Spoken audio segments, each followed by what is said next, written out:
Hello guys, my name is Abhishek Goyal and आज की जो वीडियो मैं लाया हूँ ये है एग्ज़ाम स्ट्रेस के ऊपर। जैसा कि मैंने यहाँ लिखा है, corona is here and exams are coming, यानी कि कोरोना वायरस तो आ चुका है और हमारे एग्ज़ाम्स अभी आने बाकी हैं। शुरू शुरू में जब बच्चों को ये पता लगा कि कोरोना वायरस आया है, लॉकडाउन हो रहा है, तो बच्चों को एक टेंशन हुई कि हमारे एग्ज़ाम्स का क्या होगा। थोड़े दिन बाद पता लगा कि एग्ज़ाम्स अभी हमारे पोस्टपोन हो गए हैं, चाहे वो 12th का स्टूडेंट है या सीए या सीएस या कोई भी कॉलेज स्टूडेंट है, कोई भी बच्चा कोई भी कोर्स कर रहा है, सभी के एग्ज़ाम सभी पोस्टपोन हो चुके हैं। अब जब ये बात पता लगी कि एग्ज़ाम पोस्टपोन हो गए तो उस टाइम सभी बच्चों के मन में एक खुशी हुई कि हमारे पास ना अभी और टाइम है पढ़ने के लिए। लेकिन धीरे धीरे अब टाइम निकल रहा है, एग्ज़ाम्स नज़दीक आ रहे हैं। मैं बात करूँ +2 के बच्चों के लिए तो उनके एग्ज़ाम अभी जुलाई में होंगे। इसी तरीके से सभी कोर्सेज़ के बच्चों के अभी आने वाले टाइम में एग्ज़ाम होने हैं, जिनका एक स्ट्रेस बच्चे के माइंड में हो जाता है, उनको चिंता हो जाती है कि मेरी तैयारी कितनी हो गई, कितनी नहीं हुई। इसी को लेके आज हम डिस्कस करेंगे इस वीडियो में, इस पीपीटी में, कि क्या वाकई में आप एग्ज़ाम स्ट्रेस है आपके अंदर या नहीं, फियर है एग्ज़ाम का या नहीं। तो देखते हैं सबसे पहले कि कौन से कारण है या क्या वजह है जिनको देखकर आप ये अंदाज़ा लगा सकते हो क्या आप भी स्ट्रेस हो या नहीं। आप भी कंफ्यूजन में हैं अभी कि आप स्ट्रेस्ड हो या नहीं। तो देखते हैं क्या लिखा है। Here's some sign of stress, here is some sign of stress, की जिनसे हम ये पता लगा पाएँ कि आप स्ट्रेस में हो या नहीं। सबसे पहली बात, always confused what to do और नॉट टू डू। आप पढ़ने बैठते हो और आपको ये नहीं समझ में आता कि व्हाट टू डू और नॉट टू डू, मैं क्या करूँ क्या ना करूँ। जैसे कि मैं बात करूँ एक +2 के बच्चे के लिए, अब उसको ये कन्फ्यूज़न है अकाउंट्स की तैयारी करूँ या मैं बिजनेस स्टडीज़ की तैयारी करूँ। अकाउंट्स की भी मैं तैयारी करूँ तो कौन से चैप्टर पहले पढूँ या ना पढूँ। इसी तरीके से फॉर एग्जांपल सीएस एग्जीक्यूटिव और प्रोफेशनल या सीए इंटर और फाइनल, जहाँ पे इतना कॉम्प्लेक्स सिलेबस होता है, इतने पेपर पढ़ने होते हैं बच्चे को, तो वो इस कन्फ्यूज़न में रहता है मैं क्या करूँ क्या ना करूँ और उसको समझ ही नहीं आ रहा। या फिर लैक ऑफ कंसंट्रेशन, दूसरी बात, यानी कि आपको ये तो पता है आपको ये पढ़ना है, लेकिन आप पढ़ने बैठे और आपका मन नहीं लग रहा। इस कारण से आपको चिंता हो रही है कि हाय मेरा ये पेपर कैसे क्लियर होगा कैसे नहीं। तीसरी बात, ट्रबल इन स्लीपिंग, आपको नींद नहीं आती है रातों को। समझ रहे हो, ये उन बच्चों की मैं बात नहीं कर रहा जिनको नींद नहीं आती है रातों को किसी और कारण से। यहाँ हम बात कर रहे हैं आप सोने जाते हो और आपके मन में टेंशन होती है कि मैंने तो इस पेपर की अभी तैयारी नहीं की, या मैंने तो अभी इतना पढ़ा इतना बाकी है, तो आपको नींद नहीं आती है। अगली बार, doing something which you don't like, आप कुछ कर रहे हो लेकिन आपको पसंद नहीं आ रहा है। आप पढ़ने बैठे एक पेपर को, आपने पढ़ना स्टार्ट किया लेकिन आपका मन नहीं लग रहा है। ठीक है, हम पढ़ रहे हैं, इंग्लिश की हिंदी हमने कर ली, और फीलिंग मूडी एंड लो, आपका मूड स्विंग्स होते हैं, आपको मतलब समझ नहीं आ रहा मैं कैसे पढूं क्या ना पढूं, या आप पढ़ने बैठे और आपका मन एकदम से लो हो गया। तो ये कुछ साइन यहाँ देख रहे हैं हम लोग, मैंने दिए हैं कि जिससे आपको ये पता लगेगा आप स्ट्रेस में हो या नहीं। ठीक है, नेक्स्ट स्लाइड पे, क्या why are you in stress, आप स्ट्रेस में क्यों हो। अब आपको ये साइन देखने से पता लगा कि आप स्ट्रेस में हो, लेकिन आपको कारण क्या है, इस सारी चिंता का कारण क्या है। सबसे बड़ा रीज़न जो स्टूडेंट्स में होता है, कंपेयरिंग योरसेल्फ विद अदर्स। आधे से ज़्यादा बच्चे तो इसी कारण से स्ट्रेस में हैं क्योंकि वो दूसरों को देख के खुद को जज करते हैं कि उस बच्चे ने इतने चैप्टर्स कर लिए या उसने इस पेपर की तैयारी कर ली और मैंने नहीं की। आप इस तरीके से जज ना करें। उसके अलावा और क्या रीज़न है, अभी मैं आपको जैसे रीज़न बताया लेकिन मैंने अभी सॉल्यूशन नहीं बताया। हम क्या कर रहे हैं, हम पहले रीज़न देखेंगे, उसके बाद इन सब का सॉल्यूशन देखेंगे। इसके अलावा और क्या रीज़न होते हैं, वरी यू में फेल, आपको डर है आप फेल हो जाओगे। उसके अलावा mind makeup to achieve higher milestone, यानी कि आपने अपने माइंड में एक माइलस्टोन क्रिएट कर लिया है जो काफ़ी हाई है। अब क्या होता है, हम धीरे धीरे डिफ़िकल्टी लेवल को बढ़ाएं तो हमें वो इतना डिफ़िकल्ट नहीं लगेगा। अगर मैं आपको एक गेम दूं, आपने उसका लेवल 1 नहीं खेला, डायरेक्ट लेवल 10 पे आप जा रहे हैं, तो आपको क्या है वो मुश्किल लगेगा, आपको चिंता होगी मैं ये कर पाऊंगा या नहीं। ठीक है, अगला क्या, थिंकिंग ओनली नॉट डूइंग, सिर्फ सोचते रहना कुछ नहीं करना, ये भी स्ट्रेस का कारण है। लास्ट पॉइंट यहाँ क्या लिखा है, focusing on what will happen tomorrow rather than today, कल क्या होगा। अभी जब मेरे पेपर आएंगे तो मैं पेपर कैसे दूंगा? क्या मेरे पेपर होंगे, नहीं होंगे? कहीं ये जुलाई से अगस्त में तो नहीं चले जाएंगे? अगस्त से सितंबर में तो नहीं चले जाएंगे? क्या ये अटेम्प्ट तो कैंसिल नहीं हो जाएगा? इतनी सारी बातें इतने छोटे से दिमाग में आप डालोगे तो कैसे करोगे पढ़ाई? यही सब बातें, यही सब कारण है जिसके कारण आप स्ट्रेस ले लेते हो। Then next slide. क्या? What if you are stressed? अगर आप स्ट्रेस्ड हैं, अगर आप स्ट्रेस्ड हैं तो क्या करोगे अब? ऑलवेज रिमेंबर, हमेशा एक बात याद रखो, when ever a problem arises, जब भी कोई प्रॉब्लम आती है तो अपना फोकस उसका सॉल्यूशन ढूंढने पे लगाओ, ना कि अपना टाइम बर्बाद करो सिर्फ उस प्रॉब्लम के बारे में सोचते रहने से। अगर हम सिर्फ ये सोचते रहेंगे कि ये प्रॉब्लम है, ये प्रॉब्लम है, प्रॉब्लम है, प्रॉब्लम, तो क्या आपको उसका सॉल्यूशन मिलेगा? नहीं। आप उसके सॉल्यूशंस को फाइंड आउट करने की कोशिश करो। आप ये मत सोचो कि ये प्रॉब्लम, आप ये देखो, आपको पता है this is the problem, then आप फाइंड आउट करो कि अब इसके सॉल्यूशन क्या क्या हो सकते हैं। ठीक है? तो अभी हम क्या करेंगे, हम भी सॉल्यूशन देखेंगे हमारी प्रॉब्लम्स का।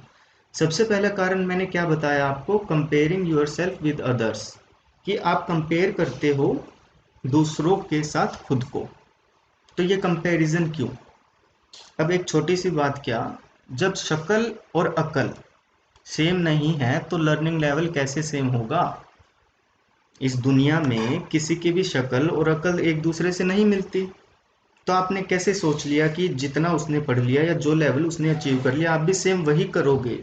आप अपना रास्ता अलग बनाओ, मार्क योर ओन मार्क। आप अपने माइलस्टोन खुद चूज करो। आप खुद देखो कि आप कितना कर सकते हो, उस अकॉर्डिंग आप एक अपना माइलस्टोन डिसाइड करो और उसके ऊपर काम करो। Try to achieve the target fixed by yourself, then you will feel happy. आपने ये सोचा कि मेरे को आज रात को ये 2 चैप्टर करके सोने हैं, अगर आपने वो 2 चैप्टर कर लिए तो आप हैप्पी फील करोगे, ना कि किसी और का कंपैरिजन अपने साथ करोगे कि उसने ये कर लिया मैंने नहीं किया। सो आज से नो मोर हाई, उसने इतना पढ़ लिया मैंने नहीं पढ़ा। ये बातें हमें नहीं करनी है कि उसने इतना कर लिया मैंने इतना कर लिया। आपने जो किया आप उसके ऊपर ध्यान दो, आपने जो पढ़ा वो आपके काम आएगा, ना कि किसी और का पढ़ा हुआ। ठीक है? अगले रीजन क्या थे? यहाँ मैं आपको ऊपर रीजन दिखा रहा हूँ जो हमने पहले डिस्कस किए थे और नीचे उसका सॉल्यूशन है। तो यहाँ क्या है, सबसे पहले वरी यू में फेल, आपको ये चिंता है कहीं आप फेल हो गए तो। एक बात बताओ, अगर आप फेल हो गए तो क्या आपके फेल होते ही ये दुनिया खत्म हो जाएगी? क्या दोबारा पेपर नहीं होगा? पॉजिटिव वे में आप इन चीज़ों को देखो, आप फेल हो गए कोई बात नहीं, अगली बार हम और अच्छे से मेहनत करेंगे। ठीक है? अब इसका ये मतलब नहीं कि आपको फेल होना है, ये बात मैंने बोली सीए और सीएस स्टूडेंट्स के लिए, जिनके जनरली काफ़ी मेहनत करने के बाद भी कई बार क्या होता है कहीं ना कहीं कमी रह जाती है और वो पास नहीं हो पाते। ये उन बच्चों के लिए है, आपके लिए नहीं है। +2 वाले बच्चों, इस बात को ध्यान दो, आपको तो बहुत अच्छे मार्क्स लाने हैं। अब देखो आपको क्या लिखा गया है यहाँ, वरी यू में फेल, आपको इस चीज़ की चिंता, आप फेल हो जाओगे। उसका सॉल्यूशन क्या है, why not set your mind that only you will pass. आप ये क्यों नहीं सोचते कि सिर्फ आप ही पास होगे? ये सोचो, ये डिसाइड करो कि सिर्फ आप पास होगे और फिर आप अपनी पढ़ाई करना शुरू करो। ठीक है? दूसरी बात क्या है, mind makeup to achieve higher milestone. आपने अपने दिमाग में कुछ ऐसे माइलस्टोन बना लिए हैं जो काफ़ी हाई हैं जिसके कारण आप चिंता लेते हो। फॉर एग्जाम्पल आप कहो आज के दिन में, आज मैं अपना सारा सिलेबस कंप्लीट कर दूंगा एक दिन में। जैसे ही आप पढ़ने बैठेंगे आपको टेंशन होनी शुरू हो जाएगी कि मेरे को इतना सारा सिलेबस करना है। इसका सॉल्यूशन क्या है, देखिए दूसरे पॉइंट में, नेवर फॉरगेट, कभी मत भूलना इस बात को, always set a milestone which can be achieved by you. If you set a bar which is so high then you will feel stressed. हमेशा उतना ही पढ़ने की या उतना ही माइलस्टोन अपना डिसाइड करो जो कि आप अचीव कर सकते हो पर्टिकुलर उस टाइम में। अगर टाइम है थोड़ा, काम है ज़्यादा, तो आपको सिर्फ और सिर्फ चिंता ही होगी। ठीक है? अगला प्रॉब्लम क्या है हमारे साथ, थिंकिंग ओनली नॉट डूइंग, हम सोचते रहते हैं और करते कुछ नहीं। इसका आंसर देखिए, an empty stomach can not be filled by thinking of eating food. सिर्फ सोचते रहने से कि मैं खाना खा रहा हूँ आपका पेट नहीं भर जाता। You have to eat for that, उसके लिए आपको खाना खाना पड़ता है। ठीक उसी तरह start studying without wasting any more time in thinking. अपने समय बर्बाद ना करें सिर्फ सोचने में कि मैं ये पढ़ूंगा, जाके किताबें खोलो और वो चीज़ पढ़ो, तब आपका काम होगा। ठीक है, नेक्स्ट। अब एक आखिरी पॉइंट था कि focusing on what will happen tomorrow rather than today. हम लोग अपना ज़्यादा टाइम, तो सबसे ज़्यादा टाइम इसमें वेस्ट करते हैं ये सोचते हुए कि कल क्या होगा, कल क्या नहीं हो। अरे एक बात बताओ, देखो क्या है, why thinking of tomorrow, you have no knowledge of what will happen in next moment. आपको तो ये भी नहीं पता कि ये वीडियो देखने के बाद, जब ये वीडियो अभी ख़त्म हो जाएगी 1-2 मिनट में, उसके बाद आपके साथ क्या होगा, आप क्या करोगे या दुनिया में क्या होगा। तो आप अपना टाइम वेस्ट कर रहे हो कल की सोच के। देखो, act today, don't waste today in thinking about tomorrow. आज काम करो, don't waste today in thinking about tomorrow. अपना आज का दिन मत खराब करो कल की सोचते हुए। If you waste today in thinking about tomorrow then what are you doing today. अगर आपने आज का दिन अपना सिर्फ कल की सोचते हुए खराब कर दिया, तो आप आज क्या कर रहे हो, कुछ भी नहीं। और and if you are not doing anything today, अगर आप कुछ भी नहीं कर रहे, then you will not achieve desired result tomorrow. समझे, अगर आपने आज का दिन सिर्फ ये सोचने में खराब कर दिया कि आप कल क्या करोगे, तो आज तो आपने कुछ किया नहीं। और अगर आपने आज कुछ किया ही नहीं, तो आप जो रिजल्ट चाहते हो वो कैसे आएगा कल। So don't waste your precious time, utilize it today for better tomorrow. अपना आज का समय बर्बाद ना करें सिर्फ कल के बारे में सोचते हुए। अपने आज पढ़ाई करें, आज से ही, अभी से ही अपने आप में इम्प्रूवमेंट लाएं। मैंने आपको प्रॉब्लम बता दी, सबसे पहले हमने डिस्कस किया क्या क्या साइन है स्ट्रेस के, फिर मैंने आपको बता दिया किस किस कारण से ये स्ट्रेस है, और मैंने आपको सॉल्यूशन भी बता दिया कि आप उस स्ट्रेस को कैसे दूर कर सकते हो। So thank you, that's it for the day. मैं होप करता हूँ कि आपको ये समझ में आएगा। And keep calm and score the best marks. Okay, अगर आपको वीडियो अच्छे लगे तो आपके स्टूडेंट, आपके दोस्त, या आप एज ए पेरेंट इस वीडियो को देख रहे हैं तो अपने बच्चों से शेयर करें, उन्हें दिखाएं, ताकि वो भी जो बातें मैंने बोली है, आई होप सो कि उनके काम आए और वो अपना ध्यान पढ़ाई पर लगाएं और काफ़ी अच्छे मार्क्स के साथ पास हों। एंड हाँ, अगर इस वीडियो के कारण आपको थोड़ी सी भी हेल्प होती है, आपका पढ़ाई में मन लगता है, तो कमेंट बॉक्स में मुझे ज़रूर बताएं। अगली वीडियो में हम डिस्कस करेंगे कि स्टडी कैसे करें, कैसे पढ़ें, कैसे ना पढ़ें, पढ़ने से पहले क्या करें, पढ़ाई के बाद क्या करें। Okay, thanks a lot, that's it for the day.